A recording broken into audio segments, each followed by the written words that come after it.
Assalamualaikum warahmatullahi wabarakatuh. As we all know, since the birth of Islam, the permissibility of music and singing has been debated.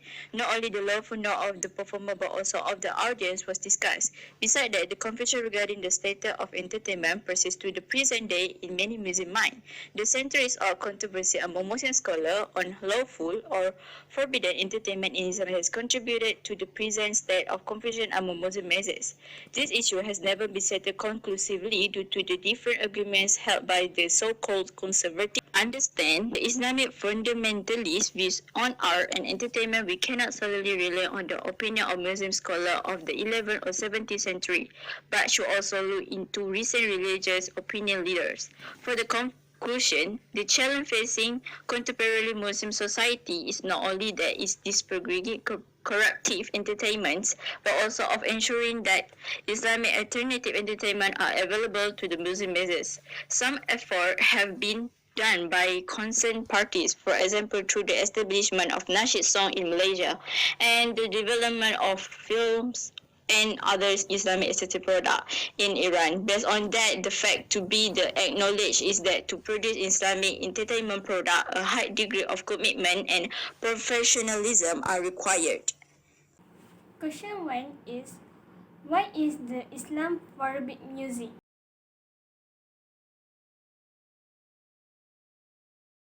First of all, as we all know, Islam is forbid music because of a few factors or issue. Because generally, music is associated with wild party, wild sex, and also usually related together with the alcohol and wild party as such. So it will cause the deviate our intention or cause intoxication to us from remember Allah and from paying our duty to worship Allah. Are you sure Islam is not forbid music? What I understand. Islam does forbid music in the religion because there are certain restrictions, especially to a woman, to show or let people hearing their voice, because their voice is one of the obligation for them to keep it from letting people to hear it. That's one of the reason I think why Islam forbid music. And the other one is because music is more to entertainment, which is not really necessary for us. First of all, that we have to know that as a good Muslim, we have two main resources that we have to refer to our life. First of all, our main sources is Al-Quran, which is already binding in text. There is no tolerance about this because it's already written and stated. It's only about halal and haram. And second of all, we have hadith as secondary sources that we can refer to. So in the practice of Jahiliyah time or the practice of Sahabat and Ummah, the Ummah of Islam in that time, in the prophethood, has already occurred some situation that we can refer to. Assalamualaikum warahmatullahi wabarakatuh. Nama saya Muhammad Al-Khairullah. Soalan yang pertama, why does Islam forbid music? Kenapa Islam melarang muzik? Sebab muzik boleh menyebabkan kita terdedah kepada orang-orang yang jahat ataupun boleh membawa kepada kejatuhan moral dan melalaikan. Bismillahirrahmanirrahim. Wa iza wa'aw tijaratan awlah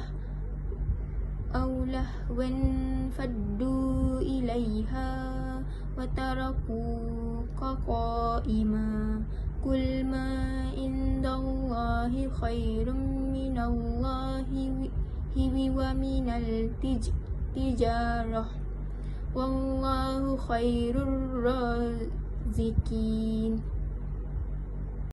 But when they saw a transaction or a division, O Muhammad, they rushed to it and left your standing. Say, what is with Allah is better than division and then a transaction. And Allah is the best of providers. From Al-Quran Surah Al-Jumu'ah, verses 11.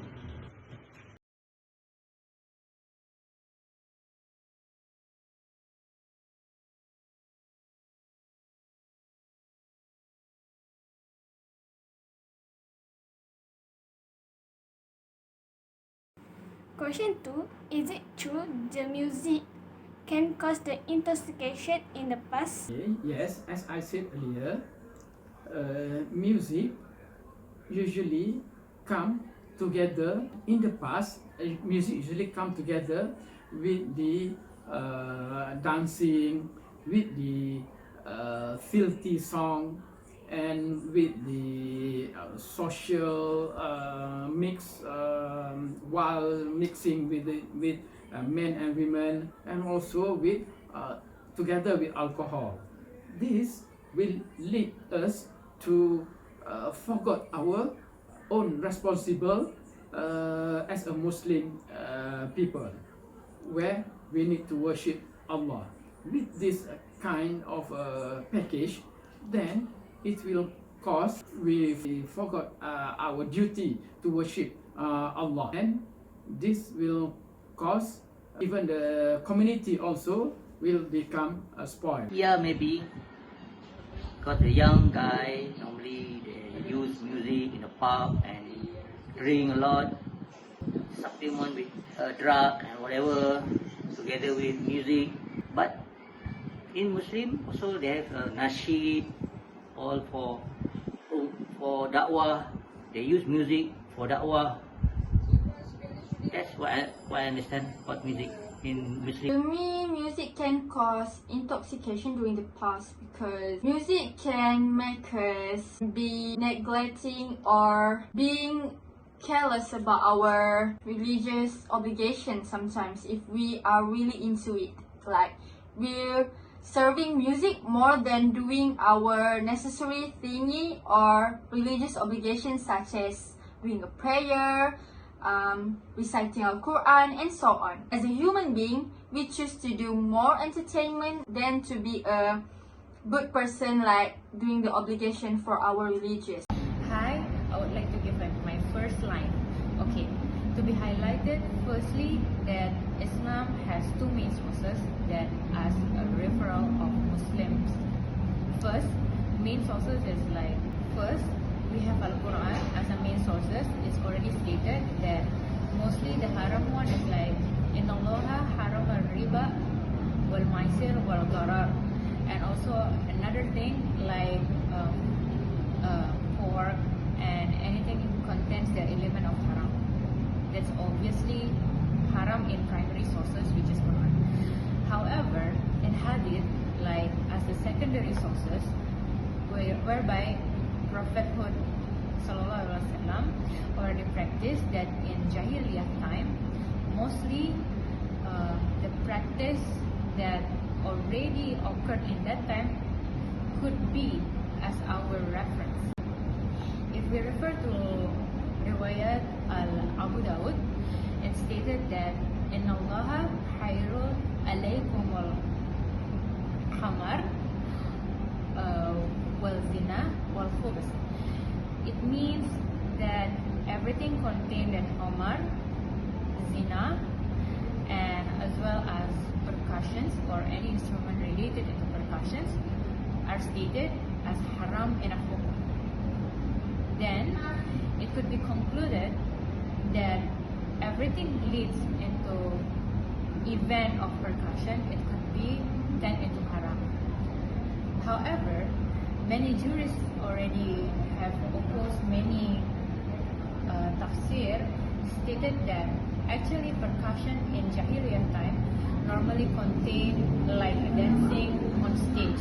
So many people are non-mahram can see any haram things and also tend to forgetting Allah. So meaning music in that time, according to celebration, that remembrance of Allah.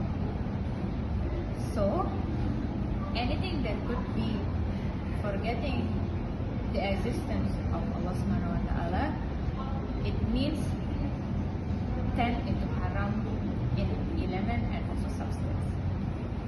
Muzik ni dia boleh melalaikan kita sebab bila kita terlalu kerap pergi konsert ataupun mendengar muzik ataupun bermain peralatan muzik, kita akan mengendahkan Al-Quran, kita akan mengendahkan surah-surah dan kita akan mengendahkan suruhan. Tapi pada pendapat saya, muzik adalah harus selagi tidak bertujuan melalaikan dan maksiat. Bismillahirrahmanirrahim. Zalika wa may yu'azzim hurumatillahi fahuwa khairul lahu inda rabbih. Wa uhillat lakumul an'amu illa ma yutla alaikum fashtanibur rijsa minal awsani washtanibu qawlaz zur hunafa'a lillahi ghayra musyrikina bih. Wa may yushrik billahi faka'annama kharra minas sama'i fataktafuhu at-tayru aw tahwi bihir rihu fi makanin sahih. Allahul azim.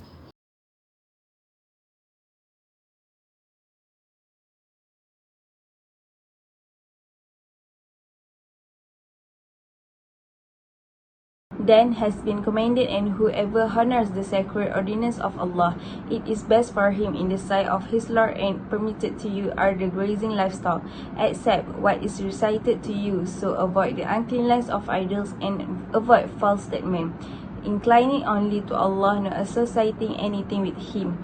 And he who associates with Allah, it is a staff he had fallen from the sky and was snatched by the birds, or the wind carried him down into a remote place. It is from Al-Quran, Surah Al-Hajj 13-31.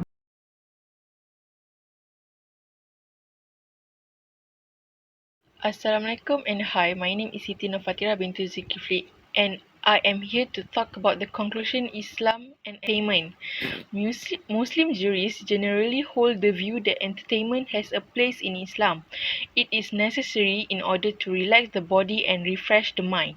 As a practical religion, Islam does not float in the stratosphere of imaginary ideals but remain with the human being on the ground of realities and day-to-day concerns. Though pleasurable activities are permitted, Muslim authorities remind that the pursuit of pleasure should not become the only goal of Muslim life.